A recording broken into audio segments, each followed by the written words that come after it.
What's going on, Colts Nation? I'm Lawrence Owen. Wow, a live stream. I almost forgot I was allowed to do something like this, right? It's been a while. What's going on, Kenny? Appreciate you coming in and joining us. Look, guys, I just want everybody to know that I am here. I'm dropping as much content as I personally see that needs to be dropped occasionally.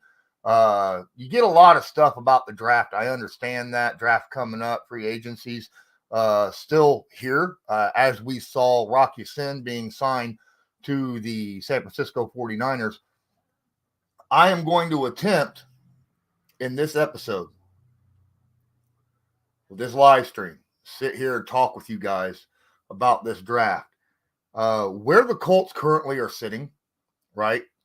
Their situation, and whether or not I feel they should trade up, trade back, or stay put in this upcoming draft. Now, I posted this on Twitter and had some really interesting replies already by a lot of you. And a lot of you are saying a bunch of all three situations, right? You got some people there's people from the Gridiron Gang, right, that have replied, hey, I wouldn't mind moving up to grab a specific player. There's other guys that's like, we're at 15, we don't need to move up. Other people are like, trade back, gain some more, picks because we need some slots. Look, there's an argument for everything. But what we need to do is look at the roster, look at the current contract situations, and then analyze how the draft falls and whether we should move up to grab somebody or not. What's up, Basil? Appreciate you being here. Ant, nice seeing you, man. Been a minute for you. Absolutely. And I'm glad that you're here. Look, in my opinion, right now, I feel like the Indianapolis Colts is loaded with talent. All right. I feel now, are they in positions, a lot of people will say, well, yeah, we have a lot of talent, but they're not in impactful positions. Look, talent's talent. All right. We have a ton of talent on this team, a lot of all pros, a lot of pro bowlers on this team. Okay. And some guys I feel, and you probably feel as well, have yet to have their breakout years. Right. But obviously they got to do it, not say it. And that is what it is. But coming up into this draft, I honestly, and this is for a fact, when you're sitting at 15 or higher, and I've said this multiple times, if you're sitting at 15 or higher and there is a good talent pool in the draft, I don't see a reason to trade back. Unless there are multiple guys, well, I'm saying 3 or more guys that are sitting in positions of need that, you have equal value on. Then maybe you could trade back a few spots and guarantee to get yourself someone like that. That's the only reason I say that, you could trade back. If you got, you're sitting at 15 and it's about to come up and you see, a guy, 3 different people, 4 different people in positions of need that you have really, really close that are impactful players at your positions that you need. That's when you're like, all right, maybe I'll trade back. I'm guaranteed to get one of these guys. Obviously, don't trade back so far that, it takes you out of contention and now you're just praying that one of these guys fall. That's not a situation I like. But for the most part, at 15, you have an opportunity at 15 with the way this draft is handled. Someone of a position of need that is a really high impact player should fall to you, right? Should. Whether they do, I don't know, but they should. I feel okay. So hold on one moment. So Basil's dropping down. Who's the generational talent? Well, there's a couple generational talents that could fall to 15. All right. I've gotten three videos that I posted in the last couple weeks on what I consider to be positions that the Colts could use their 15th overall pick to grab. And I've stated those guys. There's two pass rushers, edge rushers. I feel like that if they fall to 15, the Colts should grab them. There is maybe two cornerbacks, maybe two, depending on how you feel about one. And then there's obviously, I don't feel like two of the wide receivers in this draft class, maybe even three, is not going to get out of the top 10. But there are still some guys that I feel like could be game changers at wide receiver. And then, of course, I doubt Brock Bowers gets out of the top 10, but if he does fall, I feel like he could be a game changer as well. Those are the guys that I feel like the Colts could legitimately, get that are game changers at 15. Depending, right? Depending. I feel like the pass rush, there's three dudes at pass rush right now, edge, that are heads and tails better than any of the guys that we have at edge right now. Heads and tails better, okay? Look, I like Kwity Paye, but Kwity is not an elite pass rusher. He is a good overall edge defender, but he's not an elite pass rusher. I feel like there's two guys that can be elite pass rushers, and both those guys, either one of them, could fall in this draft. Once you get past those two elite pass rushers, and then you got another guy that's kind of Kwity Paye-ish, but maybe a little bit better overall. Once you get past those three dudes, then you're right. This edge class is not good. Once you get past those three dudes, I don't like the rest of, there's no reason to select a second round pass rusher, right? The way Ballard has done so in history, throughout history, he uses a lot of second rounders to get edge rushers, and those are make or break guys. So, all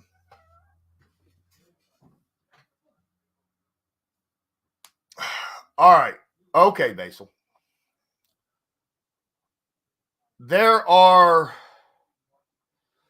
Let me see here. I'm of the mind that I don't care where the Colts get their pick, as long as it's a position of need and not something, because Ballard's always been about that whole, doesn't matter what the position is, if he's a game changer, you go get him, right? Like when he moved up to Jonathan Taylor in the second round. This is a game changer. We're going to move up 3 spots. We're going to get him, because he felt like he could be a game changer. And at the time, we didn't need a running back, right? We were like, what the heck? A lot of us love the fact that we got Jonathan Taylor, but we didn't need a running back at the time, right? And Ballard is of that mindset. I'm worried about that, I'm of the mindset right now, I don't think we need any more additions to the offensive line. But I could see Ballard, if he feels like, a generational tackle or guard falls, I could see him grabbing him. Just because, I wouldn't agree with that, but I could see him actually do that.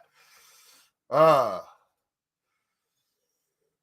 actually think Jared Verse, he says Jared Verse is a first rounder. I actually have Jared Verse as my third overall edge guy.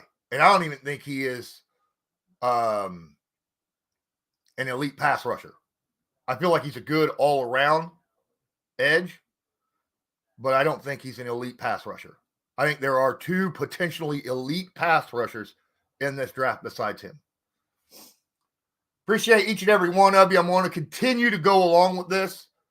Look, there's 27 of you in here. Please smash that like button, hit subscribe if you're not subscribed, and tag that notification bell so that you're notified next time we go live or upload a video. Look, there is a situation where I feel like the Colts could move up in this draft. Now, I don't think that they're going to move up far. Ballard is not someone that will throw all of his chips in to go get one guy, like sell his future to get somebody, right? I don't see him dropping the 15th overall this year plus the next 2 first-round picks to move up to go get Marvin Harrison, at 4 or something. I don't see that happening. It's just not a Ballard move. And quite frankly, I don't think that that's a move that I would I like to see Marvin Harrison? Absolutely. Marvin Harrison Jr. on the team? Absolutely. That'd be fantastic. But it's not worth the move up. All right. What I'm talking about, let's say you're sitting there at 15 and another, top end wide receiver. I'm going to leave the name out there. Maybe 2 names, maybe 3 names, sitting there at 15. You're sitting there at 12, right? Or maybe even Brock Bowers. Brock Bowers falls to 12, and you're worried because, these guys, you feel like they might not move up. If you can move up 3 spots by giving away a second rounder on top of your 15th overall, I'd be okay with that. As long as you have full belief in that person's ability to be an absolute game changer. I don't feel, however, as much as we need more talent at cornerback, I don't feel like there's a cornerback or a safety in this draft class worth moving up for at all, period. I think there's a couple edge rushers that are. I don't feel like the cornerback selection is worth moving up for at all. There are some wide receivers, and of course, Brock Bowers, in my opinion, that you could move up for, but I wouldn't go further than, say, 12. Because if you get past 12, then you're starting to really put in a lot of extra, and you're giving away quite a bit, all right, to go up and move up to get them. That's my opinion. But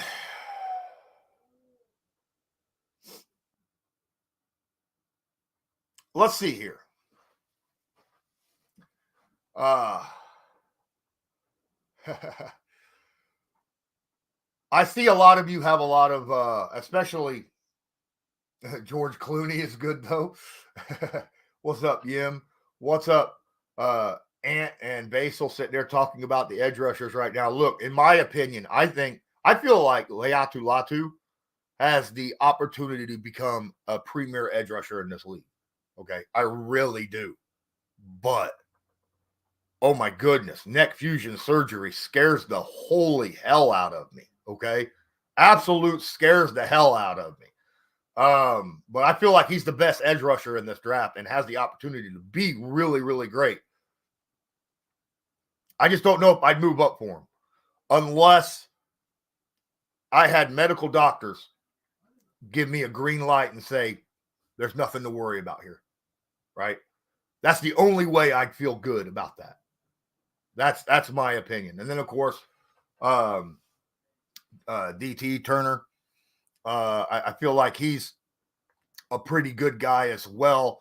I don't know if I'd move up to get him, but if he was sitting there at 15, I'd definitely grab him, okay? If he was available. I feel like he's a guy that I'd be ecstatic getting a guy like Turner or Latu at 15. I don't know, Yim. I don't remember going through and seeing Broswell. Hold on. Maybe it'll jog my memory if I look him up.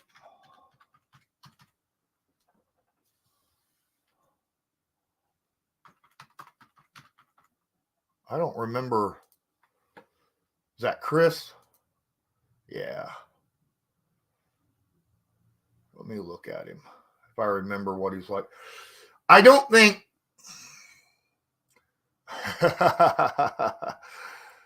look, he's another one of those guys. Broswell is another one of those Ballard type historical guys. I remember looking at his tape now. He's one of those historical Ballard guys that he would take a shot on, right? But he's take a shot on in the second round. And I told you, we have a ton of those second round guys. We got a lot of good, solid edge guys.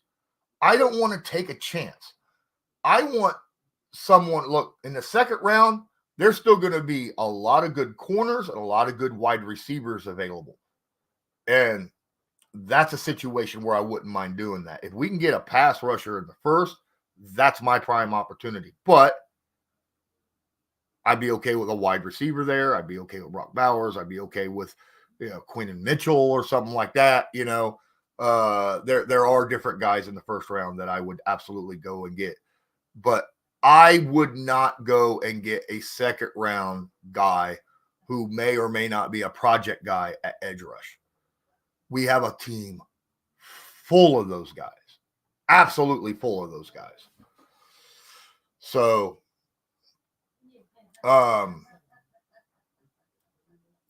but that is what it is. All right.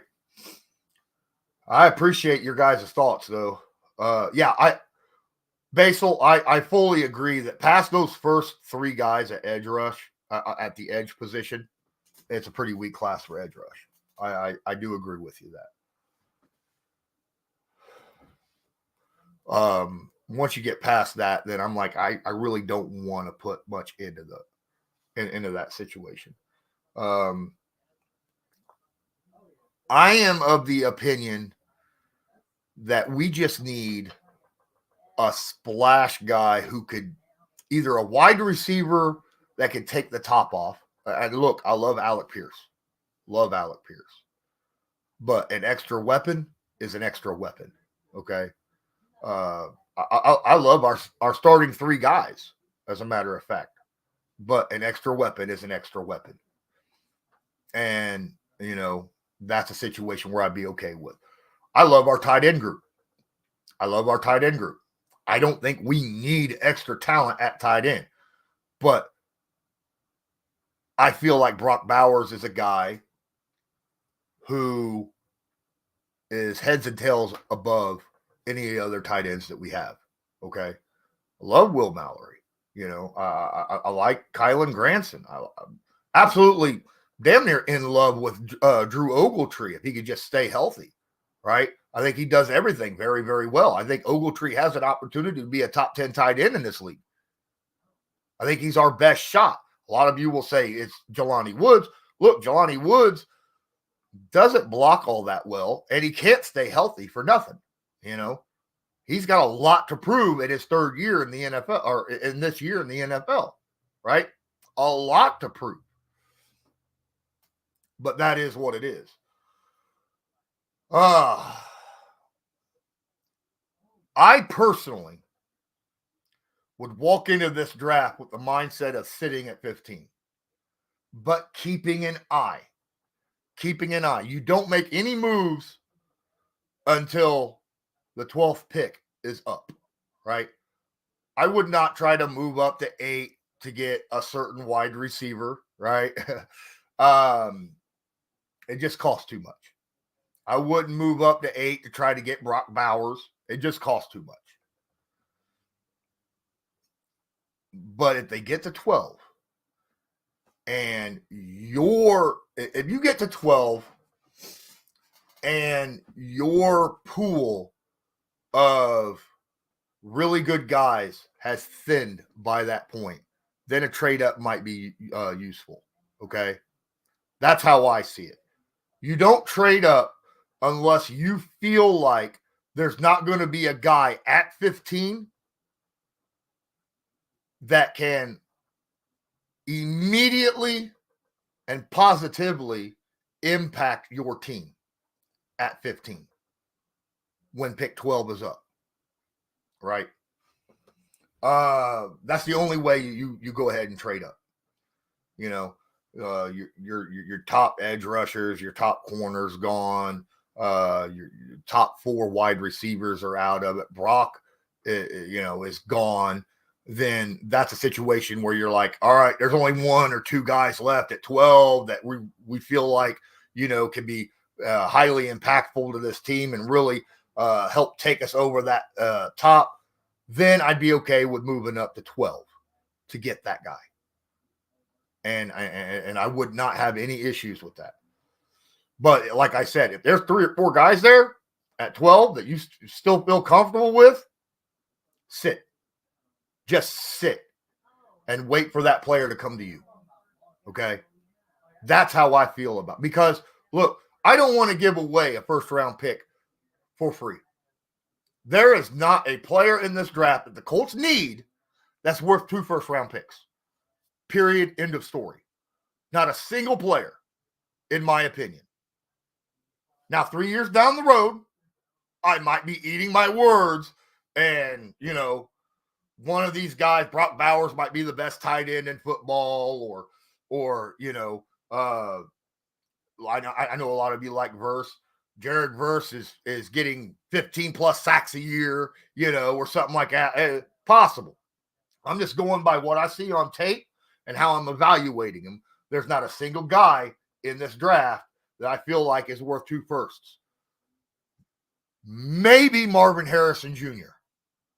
is worth 2 firsts. That, when it comes to positively impacting this team. But quite frankly, it'd take more than 2 firsts to move up to the 4th pick. I don't see Arizona moving out to go to 15, right? For the 15th pick and then next year's first-round pick. I don't see that happening. I just don't. This is going to be a tough situation for the Indianapolis Colts. I don't envy Ballard and that scout team because, look, our defense, it needs help.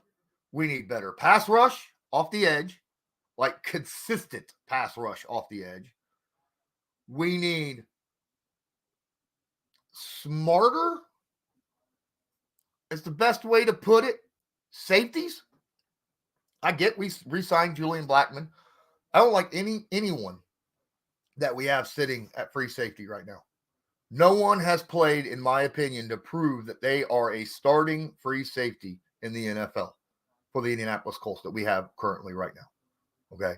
And cornerback, we have some guys that could legitimately be good down the road. Okay. We do. We absolutely do. But their inexperience and the fact that they're still learning on a day-by-day basis, that's not a good situation to be in. All right. If we're in a situation, look, Ballard just went out and spent $200 million keeping some guys back, right? Bringing these guys back, bringing in all these Pro Bowlers and all pro guys that had bounce back years last year, right? Like Grover Stewart and Kenny Moore and Michael Pittman Jr. And then, of course, this last offseason, they got Jonathan Taylor and all that. They spent all this money, which legitimately to me says that he's pushing his chips in. All right. We have this window with Anthony Richardson, and he's putting his chips in with Anthony Richardson with the combination of him and Jonathan Taylor. So we got the next 3 or 4 years to deal with Anthony Richardson. We need to get that impactful player. That's what's important.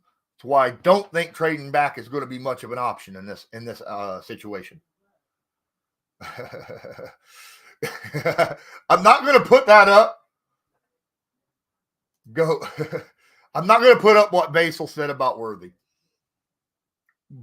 But in my, I'm pretty sure you've seen my cornerback breakdown, and you know that I kind of agree with you there, Basil. In that situation. I don't envy him because I don't envy Ballard because he has pushed his chips in. He's re-signed the guys. He's like, look, I'm betting on continuity, and I'm betting on our quarterback that I drafted last year, staying healthy and being an impactful guy. So I feel like this draft, he's going to sit at 15. And there is maybe a 10% chance that he might move up. But I don't think that there's much of a chance that he'll move up past 12 to get somebody. And less than I honestly, because of the way I see the way this draft falling out, I feel like there's going to be multiple players available to him, though, at pick 15 that are positions of need. Because I feel like there's going to be a lot of offensive linemen that's going to go in this draft. There's going to be plenty of wide receivers that's going to go in this draft. A lot of quarterbacks that are going to go in this draft in the top 10. Okay. And yes, we like I said, I wouldn't mind having another weapon at wide receiver, but there's a lot of really good wide receivers in this draft. So we'll see what falls. I really do feel like this is a situation where he's just going to sit and get somebody. And he's not going to, I don't feel like he's a guy, everyone's like, well, Ballard's known for trading back, right? Known for trading back. He traded back with Quentin Nelson because he had so much available. And the trade offer was 3 second-round picks to move back 3 spots. Look, who was it at 18?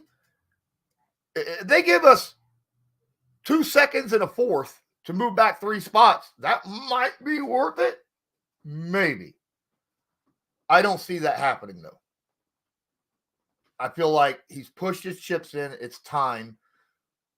Because you got to figure, whoever he drafts in this draft, he doesn't have time to wait 3 or 4 years for them to make their impact. He needs that impactful player this year and next year. That's why I think. DeJean Cooper. I have stated some thoughts about DeJean Cooper, or Cooper DeJean. I get it. I like him. He's a guy I feel like, I think if Cooper is there at 15, that's a situation, and all the rest of your guys are gone. That's a situation where you can trade back to 18 and get Cooper. Okay. And I feel like he can fill just about any secondary position that you need as a starter right now. Right. I feel like he could be your free safety, be your outside corner. He could be your backup nickel. Right. He's not, I don't think DeJean is going to be excelling like a top 5 guy at any of the positions, but he's going to be a damn solid starter nearly any defensive back position that you could put him at.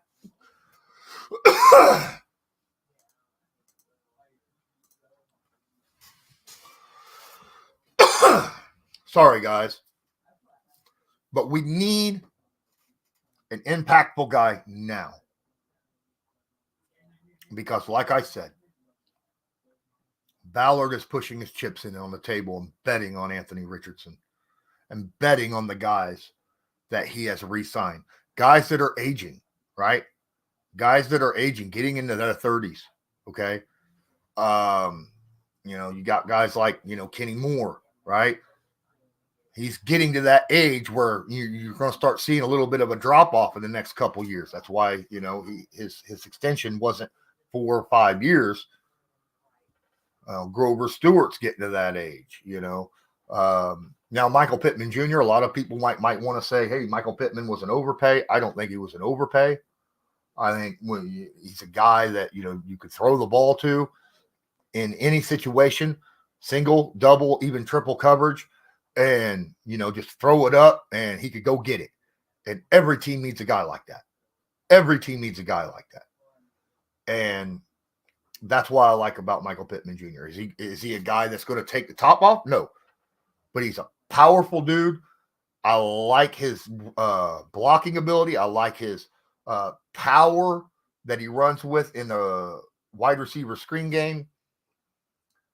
Jonathan Taylor, he's in that situation also. We pay him a big chunk of money, for the next few years. Like I said, we've got so much money sitting on these guys. Ballard needs to use that 15th overall to make and get an impactful player. All right, guys. What's going on? If Bowers is there, they'll take him at 15. If not, they'll go cornerback or edge. I feel that way as well, but we'll see what happens.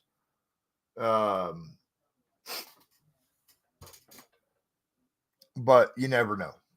You never know. As long as it's not a quarterback, a running back, a tight end outside of Bowers, an offensive lineman, a defensive tackle, or a linebacker, I'm okay with just about anything else, right? I'm okay with just about anything else that they could pick, as long as it's not part of those, because I don't feel like you're going to grab somebody at 15 that's going to be a significant increase to that position, right? And that's what we need, a significant increase to a position, and impactful position at that, right? Whether it's corner, whether it's edge rush, whether it's wide receiver, or, Brock Bowers, which is basically a wide receiver, but at tight end. Yeah, I did. Sorry, Basil. I'm trying to move it along. I don't have a lot of time left on here because this is my first live stream in how many months? I haven't eaten yet. My stomach's upset. I'm running out of air. You're hearing me coughing earlier, so it is what it is. But yeah, this is a situation where I feel like the Colts will be sitting at 15, and you won't even hear of them shopping around to move up until around pick 12. They might move up maximum of 3 spots. And I've already given my opinion on that. And that's, it's a slim chance, because the draft can't fall the way I think it's going to fall if that to happen. So, and I think there's less than 1% chance that he trades back. I really do feel that way, at least in this draft. I understand doing it in the past because he was looking for talent. We had so many spaces to fill that trading back gave you more, as he says, darts to throw at the dartboard. But we don't have that many positions that need filled. We have glaring weaknesses at defensive back, at edge rush. And we have, wide receiver that could always use extra. But outside of that, I don't feel like that we have a whole bunch of bad weaknesses on the team like we've had in the past.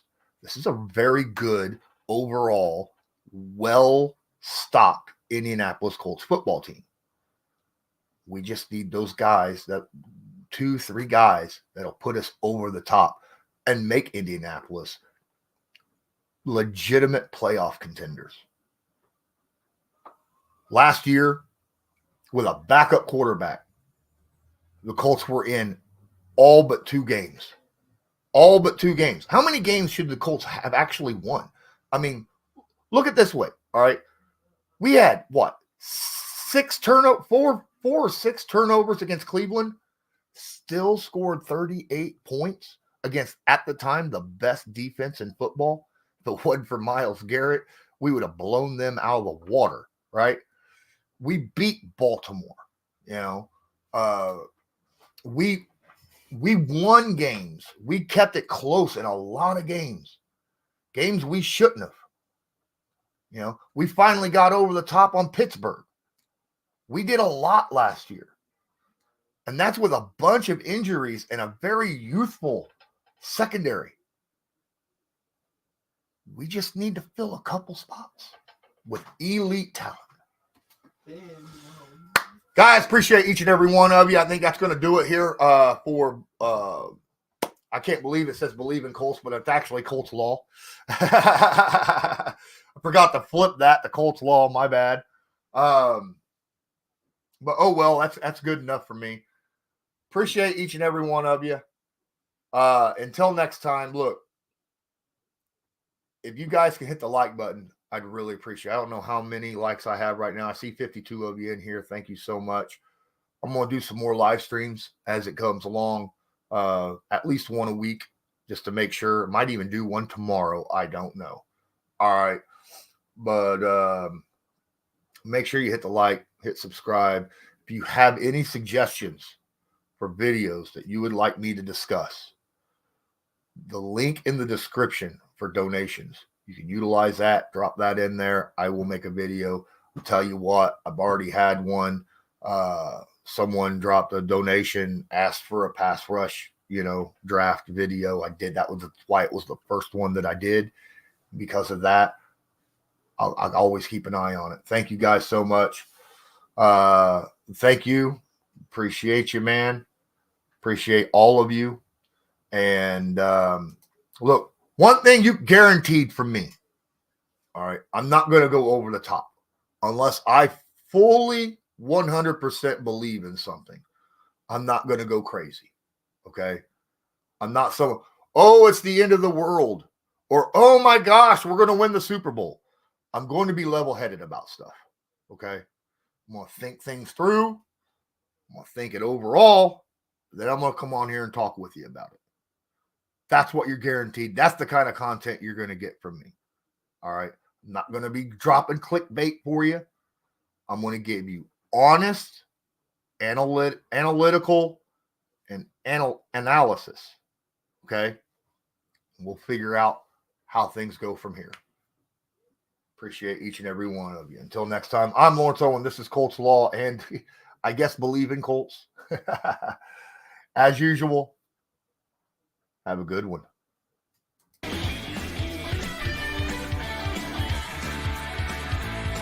Just because a player's not a household name doesn't mean we can't make him a household name.